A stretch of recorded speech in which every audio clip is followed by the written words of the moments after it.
2026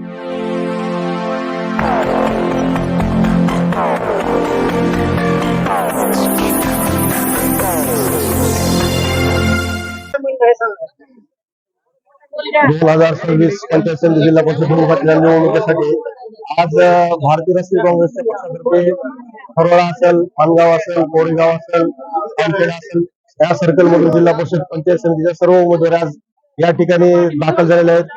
आदरणीय दिलीपराव देशमुख साहेब असतील, आदरणीय विलासराव देशमुख साहेब असतील, आदरणीय अमित भाई असतील किंवा आदरणीय दिलीपराव देशमुख यांच्या यांच्यावरती कर्तृत्वावर विश्वास ठेवून आज हा जो पंचायत समिती जिल्हा परिषद निवडणुकीच्या अनुषंगाने आज फॉर्म भरण्याचा इथं आम्ही सगळेजण जमलो आहोत. तर येणाऱ्या काळात आज आपण बघत असाल तर लातूर महापालिकेची सुरुवात झालेली आहे काँग्रेसच्या आणि वंचितच्या विजयाने. तर तीच घोडदौड आज 2026 ची पंचायत समिती आणि जिल्हा परिषदच्या माध्यमातून पुढे त्याच जोशाने आणि त्याच उमेदीने चालू राहणार आहे यात कसलीही शंका नाही.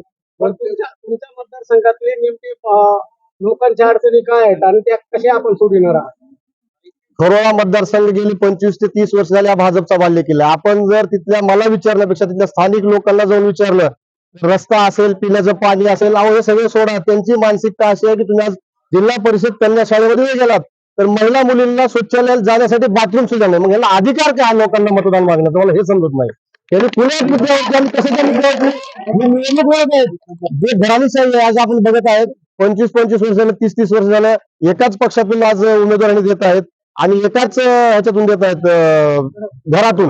तर लोकांनी काय म्हणून तुम्हाला मतदान करायचं? तुम्ही कुठल्या रस्त्याचा प्रश्न सोडलाय, कुठल्या पाण्याचा प्रश्न सोडलाय? तुम्ही आमदारांनी, खासदारांनी, मुख्यमंत्र्यांनी केलेल्या कामाचा तुम्ही बिलकुल हिशोब देऊ नका. तुम्ही तुमच्या जिल्हा परिषद कार्यकाळात 5 वर्षात केलेला हिशोब द्या आणि मगच जनतेच्या समोर मत मागायला जावा. तर आपण